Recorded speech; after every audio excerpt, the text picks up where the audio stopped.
Ayan guys. Harap ng tingin yung bagsik.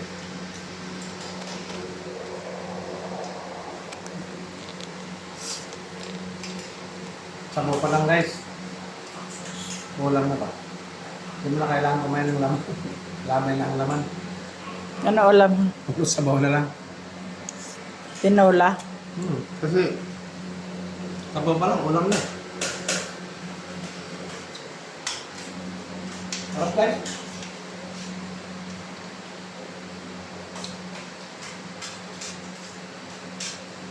Ano? Sa Bisaya, na Bisaya ba? Bicol, Siramon. Walang katulan.